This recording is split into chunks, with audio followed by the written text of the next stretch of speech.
Mpatanishi mkuu wa Iran ametilia shaka iwapo duru ya pili ya mazungumzo ya amani na Marekani yatasonga mbele nchini Pakistan. Mohammad Baqir Khalbaf anasema Tehran haitakubali mazungumzo chini ya kivuli cha vitisho na iko tayari kuonyesha kile alichokiita ni mbinu mpya kwenye uwanja wa vita. Baadhi ya ripoti zinaonyesha kwamba Iran bado inapanga kutuma ujumbe huko Islamabad. Zaidi na Sarafina Robi.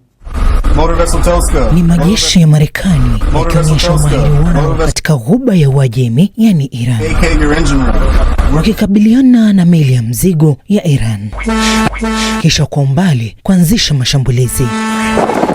Kwa maneno ya rais wa Marekani Donald Trump ni kwamba walitoboa shimo katika sehemu ya injini. Baada ya jua kutua, majeshi ya majini ya Marekani yalitua kutoka kwa ndege aina ya helikopta na kuchukua udhibiti. Meli hii ya Tuska imekuwa imewekewa vikwazo na Marekani tangu mwaka 2018 kwa kile Marekani inachoelezea kuwa historia ya uhalifu. Iran imeapa kulipiza. Iran sasa inasema vizuizi vya Marekani na matakwa yake ya kupitiliza yanaonyesha kuwa Marekani haipo tayari kwa diplomasia. Kwa sasa ninapozungumza nanyi, hatuna mpango wa awamu inayofuata ya mazungumzo. Hakuna uamuzi uliochukuliwa kuhusiana na hili. Katika mji mkuu wa Islamabad nchini Pakistan, matayarisho yanaonyesha kila kitu kipo tayari kwa mazungumzo ya duru ya pili.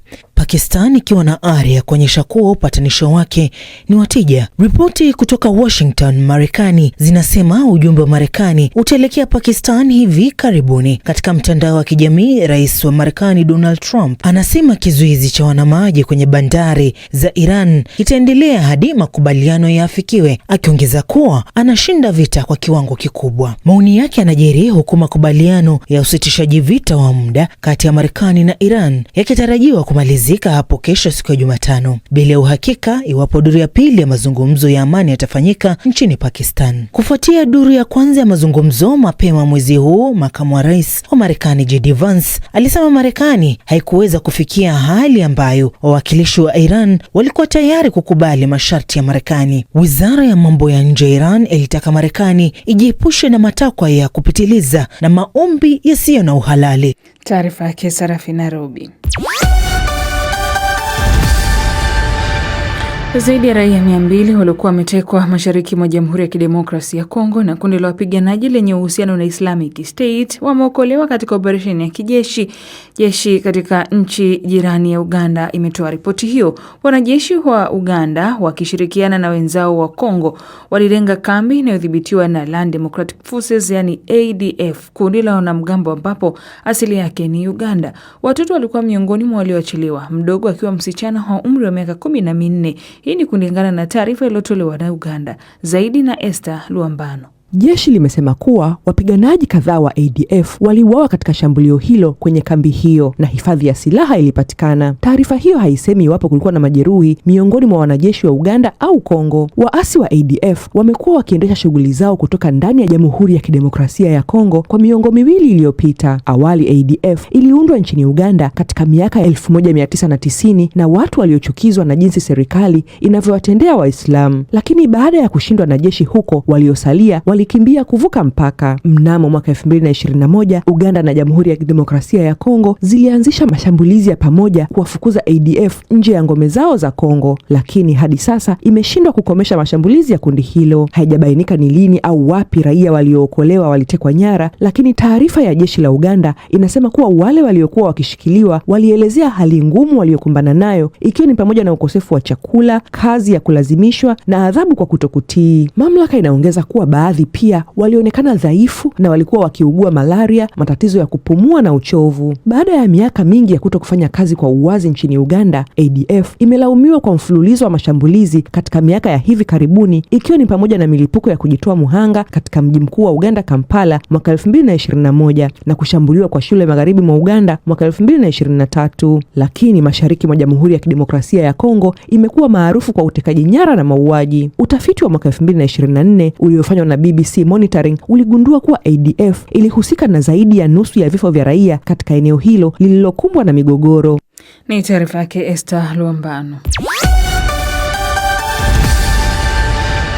Papa Leo wa 14 amesafiri kwa ndege hadi mji wa kaskazini mashariki wa Sorimo nchini Angola, ambapo ametembelea nyumba ya wazee. Kiongozi huyo wa kanisa Katoliki duniani amesifu mamlaka huko nchini Angola, ambayo yamekuwa yakiendesha kituo hicho tangu kilipoanzisha kwa miaka 14 kwa utunzaji kwa walio dhaifu, lakini pia kueleza kama sehemu muhimu ya maisha ya kijamii katika nchi hiyo tajiri ya mafuta. Mwandishi mkuu wa BBC Afrika Nomsa Maseko ametuma ripoti hii kutoka mji mkuu wa Angola, Luanda, na inawasilishwa na Beldin Waliaula. Papa Leo amekamilisha awamu ya 3 ya ziara yake katika nchi 4 za Afrika kwa kutembelea makazi ya wazee katika nchi hiyo yenye utajiri wa mafuta na madini, ambapo alikemea unyonyaji wa maliasili. Makumi ya maelfu ya waumini walimkaribisha eneo la Kilamba lilo karibu na mji mkuu wa Luanda siku ya Jumapili. Aliwataka raia wa Angola kujiepusha na migawanyiko iliyosababishwa na miaka mingi ya vita. Sisi wote ni roho moja na mwili mmoja. Niliwasihi raia wa Angola kujenga nchi ambayo migawanyiko ya zamani inaweza kukomeshwa milele, ambapo chuki na vurugu havitakuwepo, ambapo vilevile ugonjwa wa ufisadi utabadilishwa na kuwepo kwa utamaduni mpya wa haki. Kwa wengi hapa, ujumbe huu ulionekana kuwa wa kipekee katika nchi iliyoharibiwa na vita vya kikatili vya wenyewe kwa wenyewe na ukosefu wa usawa.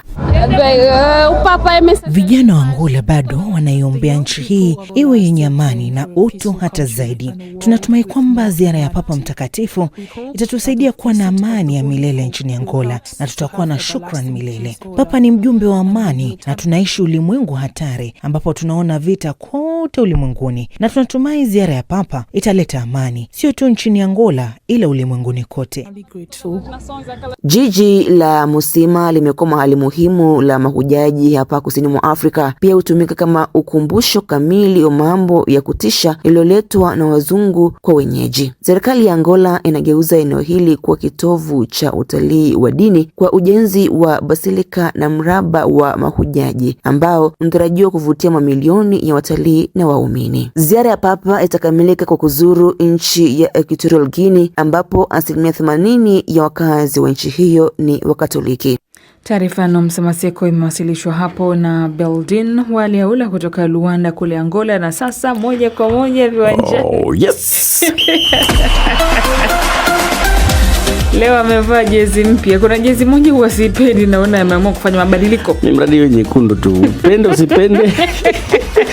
Ligi kuu soka Skola ya England imeendelea usiku wa kumkeleo, ambapo kwa mchezo mmoja ambapo derby ya London ikimaanisha Crystal Palace kutoka pale kusini na West Ham United kutoka mashariki imeisha kwa sare ya 0-0. Palace wapo katika nafasi ya 13 wakiwa na alama 43, huku West Ham United wakiwa na msimu mbaya, kwani wapo nafasi ya 17 wakiwa na alama 33. Chini yake kuna timu 3 pekee ambazo zote huenda zikashuka daraja. Leo hii kutakuwa na mchezo mmoja, Brighton dhidi ya Chelsea saa 4 kamili usiku saa za Afrika Mashariki.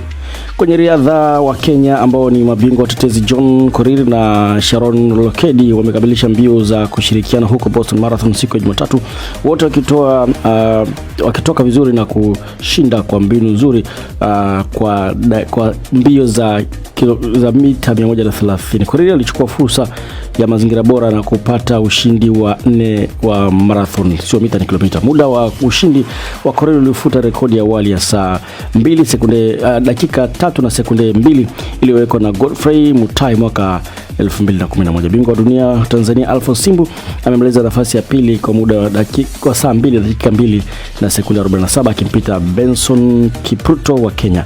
Kwenye tennis, Jack Draper amejiondoa kwenye michuano ya Madrid Open wiki hii na pia atakosa michuano ya wazi Italia mwezi ujao kwa sababu ya jeraha la goti. Mchezaji huyo mwenye miaka 24 hakucheza pia katika Carlo Masters kutokana na kuandamwa na majeraha mfululizo. Michuano hiyo ilikuwa ya 4 tangu rejea kutoka kwenye majeraha ya mifupa, ambayo baada ya mechi moja kwenye michuano ya US Open alishindwa kabisa kuendelea na michezo mengine. Ni hitimisho la tetesi za soka Skola.